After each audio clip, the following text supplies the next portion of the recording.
Our next guest is an advocate of the High Court. His name is Francis Wanjiku.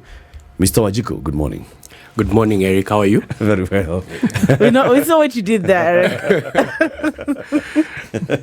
Karibu sana to Kenya's biggest conversation. Asante sana. It has been a long time waiting. I've only been a fan, but today I'm the one on the hot seat. Very good. Oh, karibu sana. Allah. Karibu sana. Karibu.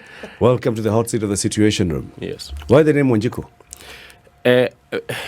Mimi ni mtoto wa single mother. I'm a son of a single mother. Miss Wanjiku is in Eldoret, a constituency called Ainabkoi. That is one of the richest constituencies in this country, because sisi ni watu wa mulima wa hiyo side ingine. Not these other mulima that we are talking about today. But so she named you Wanjiku? She named me Wanjiku. Beautiful. And just like my member of parliament Kawanjiko. Her name is Wanjiku? Yes. Maiden name. So she didn't give you the... So Wanjiku is now your surname? My surname, yes. Okay. Yes. What did she name you? In court, they call me Njoroge. Okay. Okay. Now I get it. Yes. The one that... So the mother called you Wanjiku? Yes. Just because she's a single mother, you know? No, but people name children after Latiff. themselves. Yes. What if okay, I won't go there, but Latiff. Yeah, you'd have to actually go beyond that. Because Yes. Wanjiku What's wrong with me Wanjiku naming? is a girl's name. So you have to understand, why would your mother call you, give you a girl's name? It can't just be the justification. There has to be more. There has to be more than That just... If I have a reason, it's okay? Yeah. Okay. Mm. Okay. But now we get it. Nah. Right? Yeah. His surname I'm enlightened. is his mother's name. Okay. Francis Wanjiku, welcome. CT, what's the day's proverb? Yes, our proverbs for the whole of this week are from the kingdom of Morocco. Fill his stomach and he will forget his country. Simple, straightforward. Fill his stomach and he will forget his country. Wakili, what's your interpretation of this proverb? What I've understood is, if you want to know how easy it is to bribe or to bribe a man to forget his cause, give him something, whether monetary, whether beneficial to his interest. But the moment M-Pesa message imeingia, he will forget about the cause that he was standing for. And I think we have seen that a lot the last couple of weeks. Yes, we have seen individuals where they have changed their stance. So I think city yako ijatoka Morocco. You're the second person to say it. Yes. Yes, and I actually had to go to the archives and tell him, actually, this particular proverbs from Morocco, I prepared them on the 8th of April this year. So it isn't as though I looked and said, okay, what's happening in the country? Then when the proverbs of Morocco, I said, this one will fit us perfectly. But I wonder, CT, so what is this proverb? Is this proverb warning us or cautioning us, don't fill their stomach? It's telling us about a human condition and how it is that human beings tend to behave. Don't be Yes. surprised. No, do not if they be behave this way. surprised at all, and please don't even get angry. Okay. That is what is bound to happen. So to save yourself from the disappointment, don't fill their stomach. No, don't. Or ensure that the filling of their stomach, Comes after they have delivered. or it is tied to so many conditions that they'll be very, very careful. One, about filling their stomach, and B, meeting the obligation. You see, all these stories we keep talking about here regarding accountability. By the way, man, we've been talking about this accountability for a long time in this place. Whoa. Oh, yes. Social contract, nini. But you see, those who are in power keep fighting back.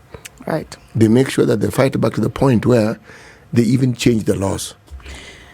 You know, I'm actually thinking of the Abraham's, is it law, the pyramid, and satisfaction? And, you know, I'm thinking maybe deeper. But we work to achieve something. If I get to, there's a word for it, you know, to be rewarded, or I get the reward before I actually put in the work, I get to relax anyway. Because seemingly there's nothing motivating me to move beyond or go farther. Is that human nature? Or is it that some of us are just easily compromised and choose the easier way? What is really happening? Or are we just selfish, as the book would say, the religious book would say? We tend to be, human beings, we actually tend to be not just selfish, but self-seeking. Self-seeking. Yes. Okay. It's the socialization that perhaps injects in us this understanding of consideration for others. You only need to look at a child and the demands that a toddler places. Their reactions are based on what they need, and at that tender age, it's food. And how they respond and how it is. They're even hot-wired to blackmail you. Children, I'm talking about children. Yeah, they do. They're even hot-wired to understand when it is that they need to smile, because that will bring about a certain response. When it is important to yell, they understand all this. The only problem is when they carry that on to adulthood, it gets a bit tiring. But human beings are just what they are. Okay. Yes. Wakili, I know that Latiff will take us through it, but I'm curious though. I'm seeing you smiling, he's just moving his head that way, that way, this way, that way. But Wakili, I'm curious because you said this proverb might not really be originating from Morocco. Just bring us back home as to why you think. Well, you didn't finish the statement. You didn't say whether you thought it comes from Kenya, Tanzania. Why did you say it's probably not from Morocco? Is it probably from where and why? I had thought before I was corrected. I thought this one was written just after Bomas, the public participation after Bomas. It wasn't a correction. I was augmenting your statement. And this is something you have pointed out about the social contract in Kenya. And we always like to talk about Chapter 6 of the Constitution to do with leadership and integrity, and also Article 10 to do with transparency, accountability, patriotism, rule of law. But what you notice at the end of the day, we created a rule for the leaders. We did not create a rule for Kenyans. So are these values and principles for Kenyans really, or are these principal values for politicians? And as you said, human beings are self-centered and selfish, but when you put a rule for the others and you don't put the same rule for yourself, it also means you are also selfish when making this constitution. Because how do you expect a politician to be patriotic, and yet many of us, including myself, will take a course of action that is unpatriotic in nature? When sometimes when people call us go to the streets, I might tell myself, okay, maybe I'm a millennial, I'm past the Gen Z stage, let me stay back at home. Or maybe I'm a middle class, I'm not affected so much by this, so let me stay at home. That is very unpatriotic. So one of the mistakes we did as a country 14 years ago, we created a rule for the upper echelon. So while we are complaining here that these people are changing the laws, they're changing... No. They want to mirror what is good for them to be good for us, or what is good for us to be also good for them. I don't get it at all. I don't get it. You're saying the Constitution was made to favor those in leadership? No. It was meant to press them, to abide to a certain standard. But that's it, yes. What's wrong with that? But Eric, myself and yourself are not abiding to the same standard. But the Constitution also binds us to those the same As thing. the sovereign, don't you think that the Constitution is actually addressing us?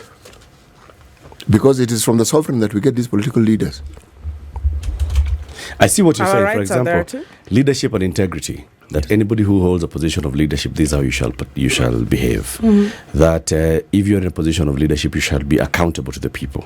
So basically, it's like trying to put a leash on those in leadership.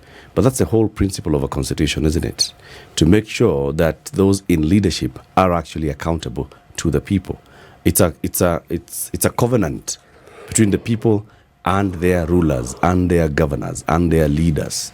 But at the same time, the Constitution then also addresses the citizen and gives the citizen responsibilities as well, doesn't it? Yes. It does, Go out and absolutely. vote, hold these guys to account. You can petition like this, like that. Yeah, but then when we talk about leadership, we have assumed in Kenya, and we've interpreted leadership to mean political leadership. Oh, wow, that's deep. City? And that is just about the narrowest definition that you can ever think of if you're using the term leadership. And the reason is because our politics is genuinely in our face. everything that we do in this country revolves around politics. How many weeks, days now has this matter of the deputy president been front center of everyone's conversation? We've forgotten everything else. We've forgotten cost of living. We are not even talking about, we have forgotten Adani. We have forgotten whatever else we're talking about before. We've forgotten. It's surely. And some Kenyans have been asked the question, okay, now, so when we impeach this guy, these are the things that we're talking about. Will they also be fixed? See? And even that particular sentiment is lost. Why? It's like we are hot-wired to respond to political issues. It comes up.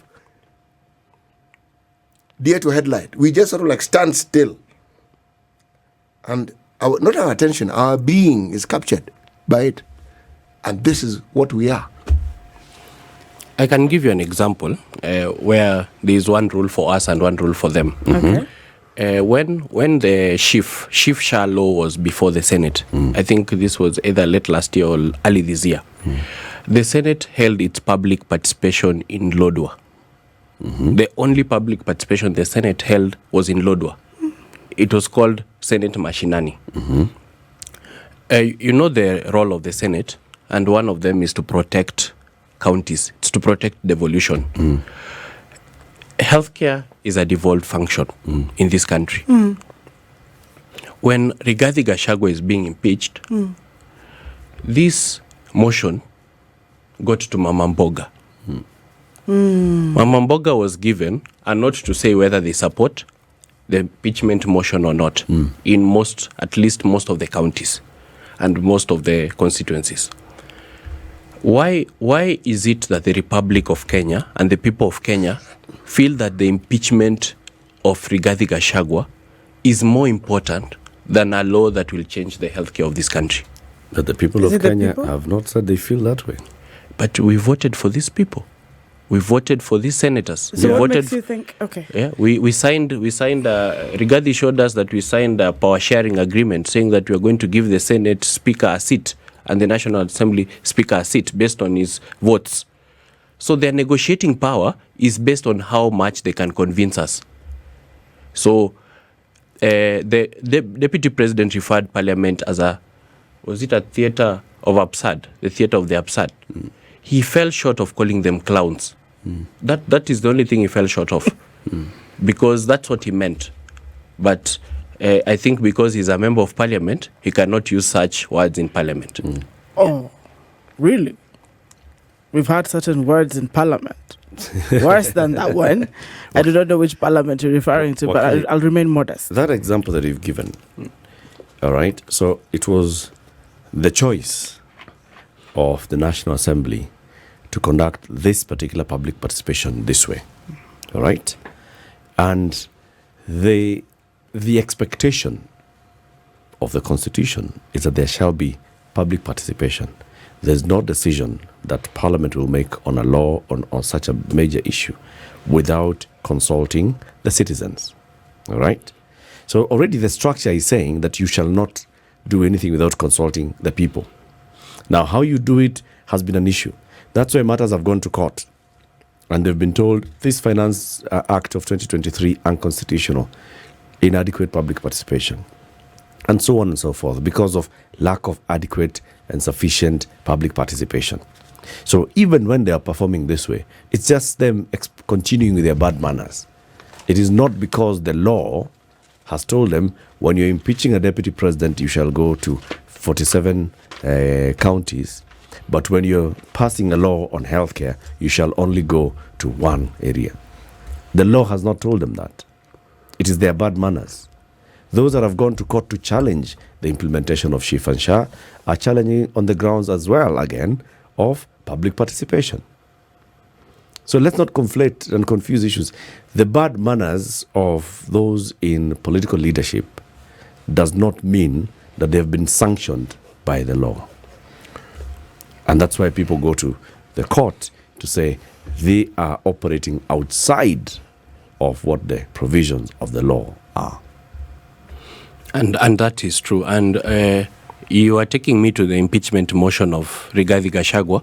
if you look at it, basically what the MP is telling, the MP Mutuse is telling Kenyans is that Rigathi Gachagua has operated outside the law for a long time, for 2 years.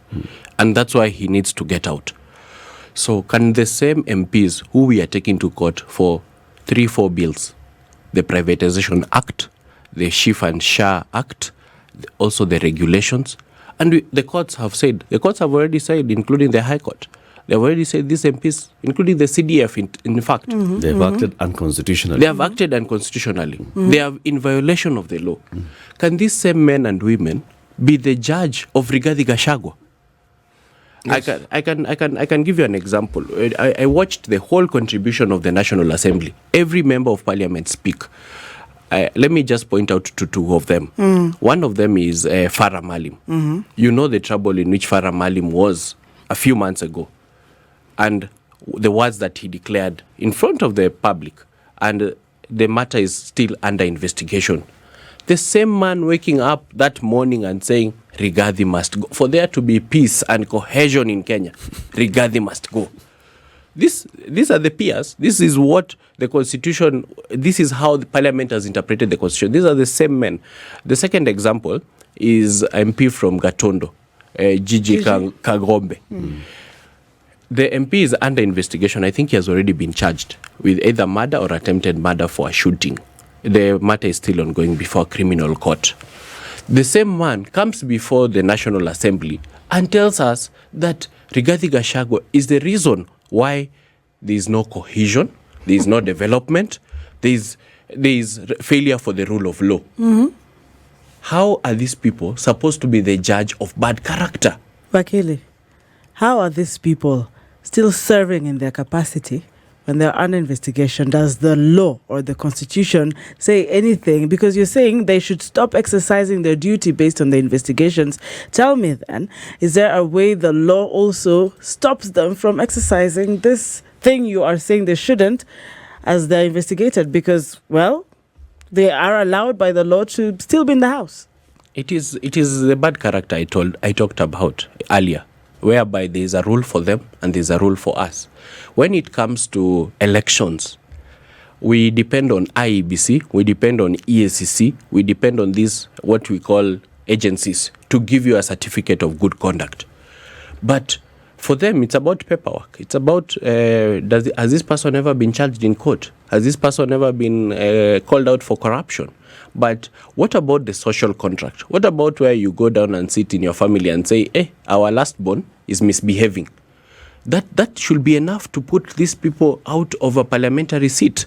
So when you talk about a legal process like recalling an MP because he has shot someone in Gatondo or Thika, that will mean actually waiting for the process of the trial to conclude, so that this MP can be said to be guilty of a misconduct or an offense. Why aren't we giving Rigathi Gachagua the same benefit? Why aren't we going to court and telling the court Rigathi Gachagua was in violation of Article this of the Constitution? Can you give us a declaration that he is in violation of that law? The same way we do to Parliament, the same way we do to the President. What is the rush that we have come from a violation to gross violation? What is that rush? And we have had this argument before with judges. Wakili, you know what, one of the things that is actually interesting about what you've just said, yes. The Deputy President was actually prophetic. He just didn't know. When he referred to Parliament as a theatre of the absurd, he did not know that the situation which we are now referring to as an absurdity would actually befall him. Because if you look at the origin of the theatre of the absurd, this was coined by a gentleman who was called Martin Esling. The whole thinking behind it was, how do you show society for what it is? Its contradictions, the nonsensical notions that it has. So the theatre would bring about things which didn't make sense, but the idea was to provoke thinking so that you can understand. Now, the very things that our parliamentarians have been doing, if you look at them in totality, they actually do conform to theatres of the absurdity. They do. And what you've just described as the ongoings in Parliament, now that one now puts the icing on it completely. And when you ask the question, Are these the men and women who actually are in a moral position to actually judge this person? Actually, in a theater of the absurd, they are. Because what we're discussing is something nonsensical and something which actually is fairly logical and doesn't really make sense. But if we take hypocrisy as the foundation of the pillars on which we are basing the entire discussion, then we're perfectly all right. We're in the right direction because we've now enshrined hypocrisy. Look, I can say this today, say a different thing tomorrow. I can be this today, be a different thing tomorrow, and doesn't matter. And that is what we've been treated to for quite some time. The deputy president was a prophet. He just didn't know that he was prophesying his own doom. One of the things that you have highlighted and that came out really in Parliament during the discussion was the issue of development. And if you look at the impeachment motion, is that Rigathi Gachagua has what you'll call denied some parts of the country development. And the basis of this, and I am sure Eric and the team, you have hosted MPs during the budget making process. You have hosted MPs during the finance bill. You have hosted them during the discussion on appropriation.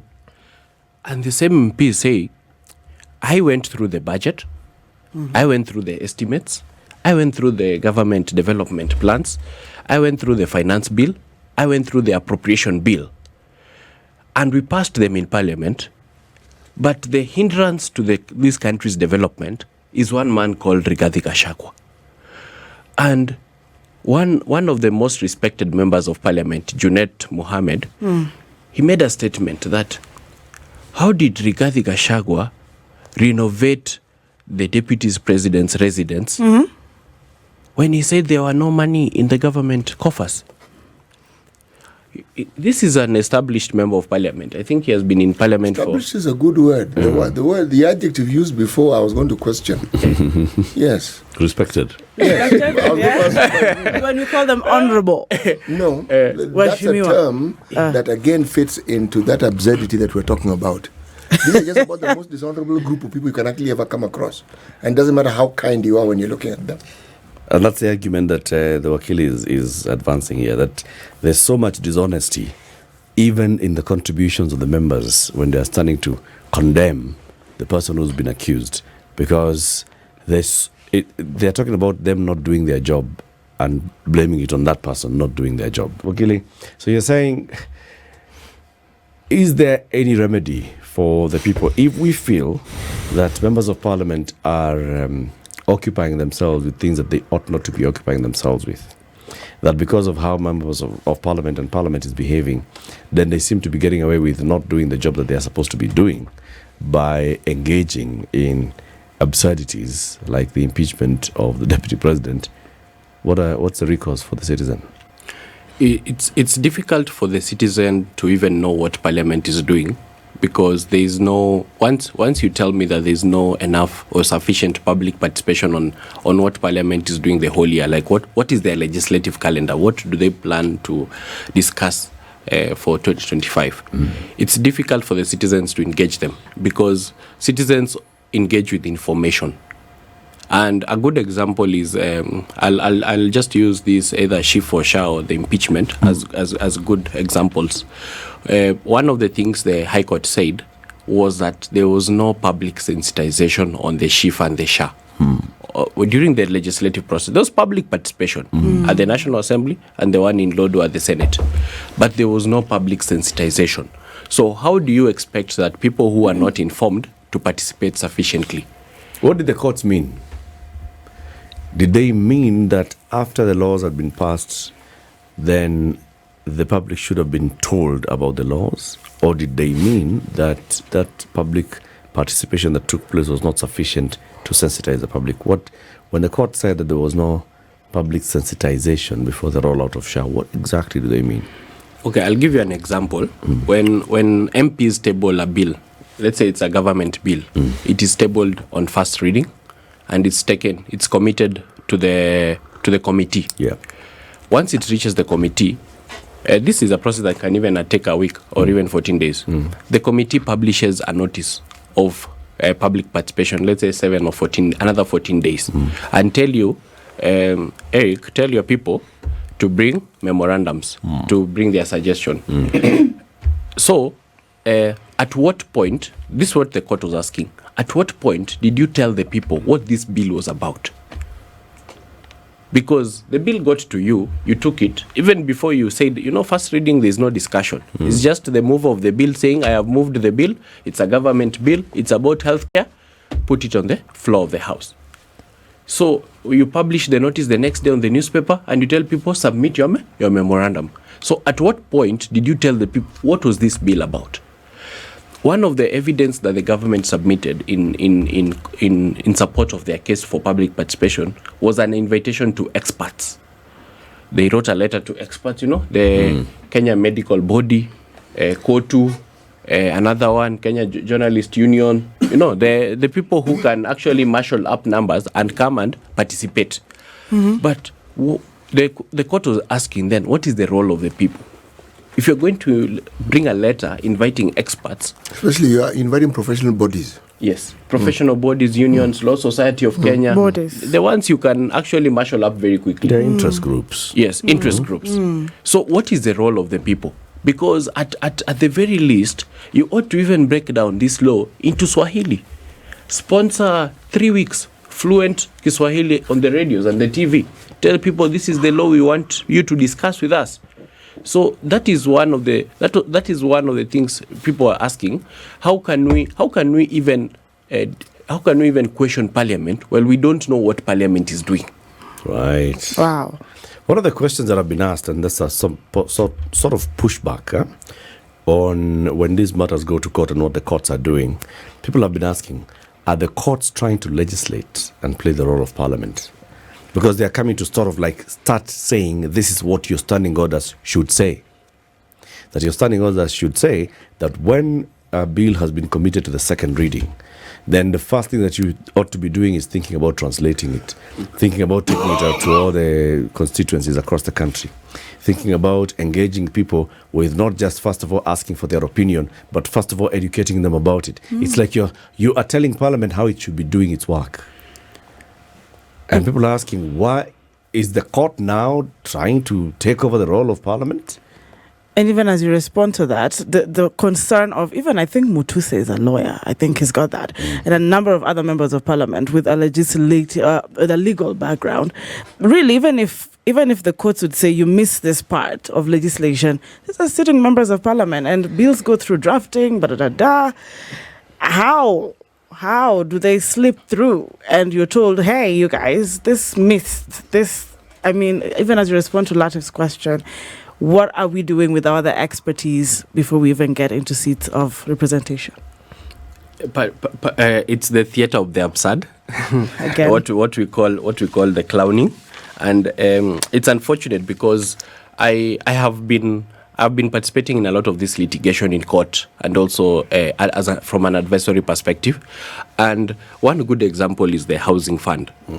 The housing fund, it was passed really quickly, despite quite opposition and quite people warning government that the way you are going about this thing is not the right way. Can you give the initial housing levy? The initial housing levy, right. The initial one, the one that was in the finance bill of 2023. Most of us want government. Actually, even during public participation, we want government. The way you are doing this is not the right way. And also, there might be a problem with the process, but substantively, even the law itself has a problem. As usual, during the finance bill, government ignores you, and also Parliament ignores you. And this is one of the things that courts have not yet pointed out, but this is one of the problems with public participation in Parliament. When they call out for public participation, they don't ask the person who brought the bill to Parliament to come and defend the position of government. They don't do that. At the very least, they need to call the Treasury Minister and tell them, come and convince the people that your bill is very important, that it needs to be passed.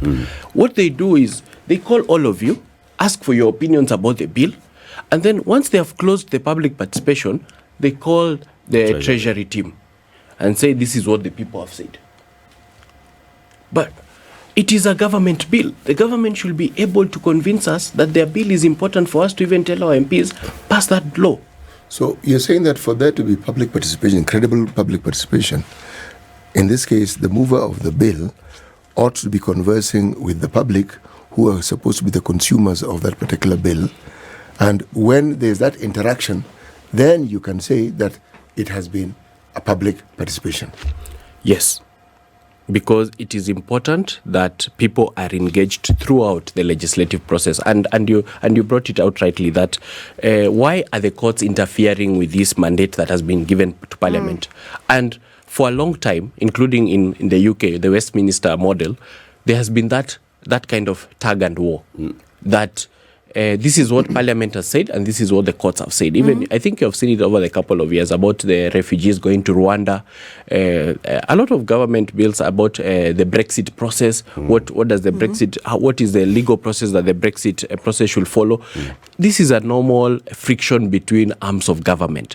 But where I think we are getting it wrong from a parliamentary point of view is that we do not learn the lessons. There's already a court order on Chief and Sha that this is where you messed up. This is what you did wrong. And the court even told them, I've given you 100 days, go and get it right from Parliament. What did the Ministry of Health say? For us to conduct sufficient public participation on the Chief and Sha, we need 100 million. So that is a lot of stress on the Kenyan public funds. Did they justify why the figure was 100 million for this participation? Is anything under Ruto justified when it comes to money? Wow.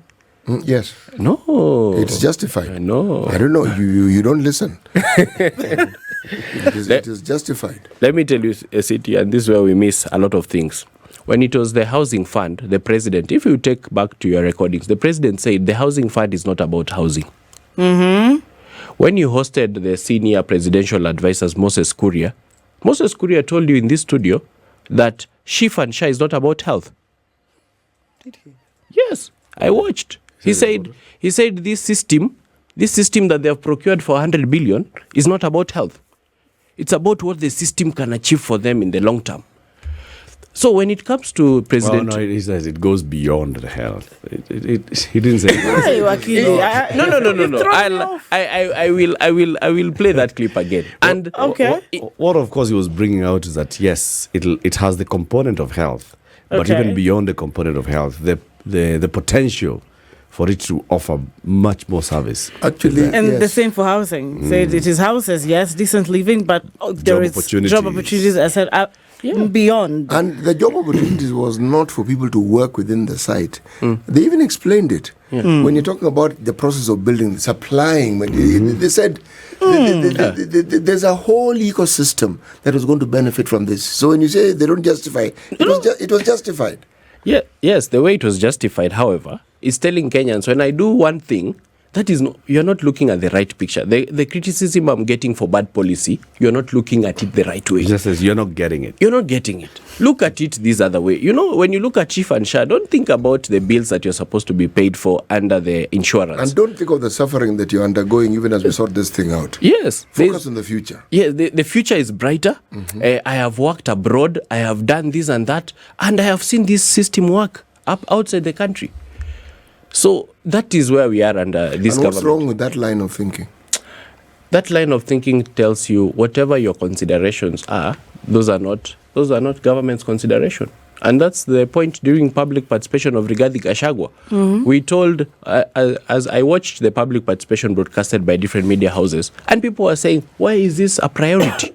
Why is this issue about Rigathi Gachagua is taking so much time, so much money?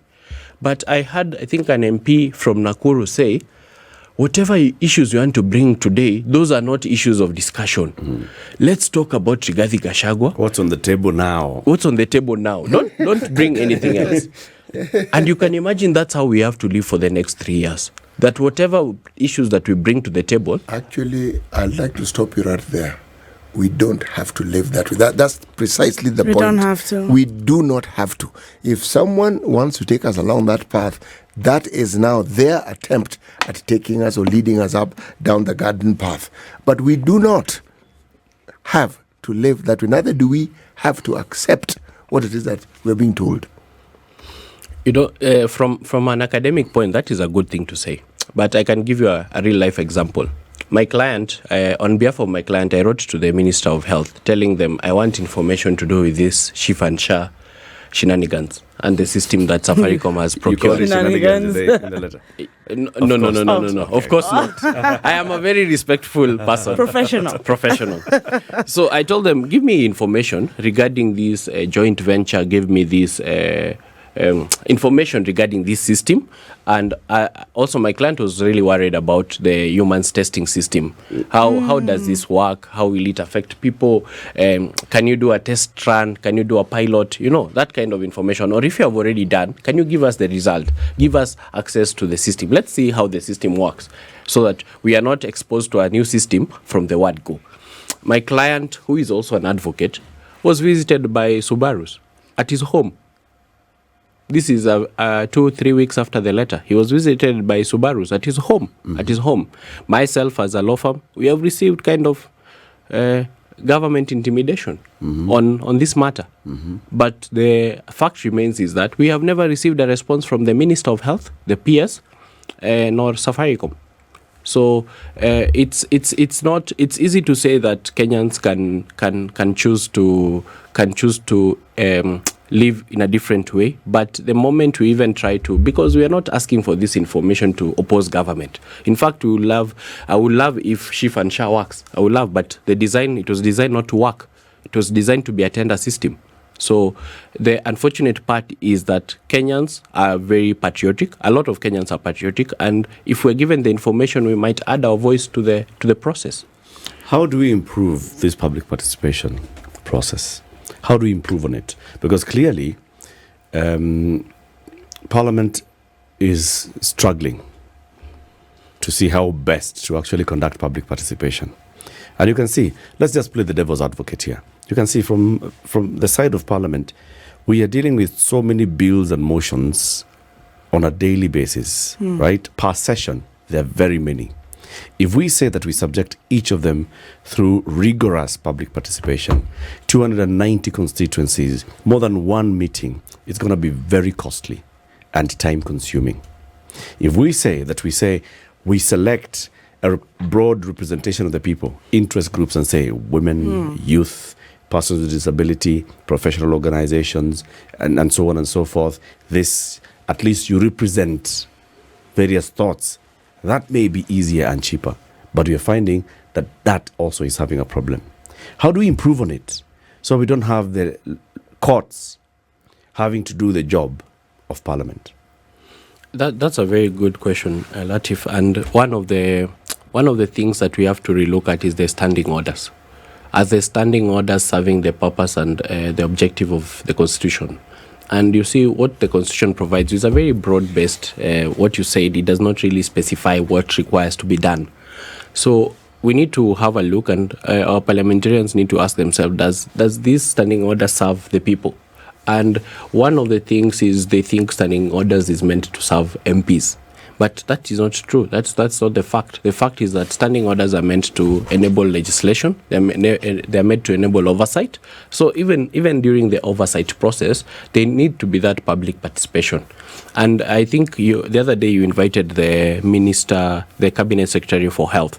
And I think she had just come from appearing before a committee, before Parliament, or even maybe just after. And you could feel MPs struggling to understand how the Chief and Sha works. And my comment on social media was, these guys are struggling to understand this. And they passed a law. They passed 3 laws, sorry. They passed 3 laws. They passed the Chief law, they passed the digital agency law, and I think they passed one other law, the critical care law. So there are 3 laws to do with health. They passed all of them at the same time. They passed a 4th one as well. It's the one on money being retained at the health facilities. Oh, yes. And I forgot what it's called, yes. But yeah, 4 pieces of legislation. Yes, and above that, they have also been given the regulations. They have also been given the regulations by the MPs. So it shows that these the process in which they are undertaking under the standing orders are not even serving themselves, because if they are struggling to understand, then it means the people down there, the Wanjikus, are also struggling to understand.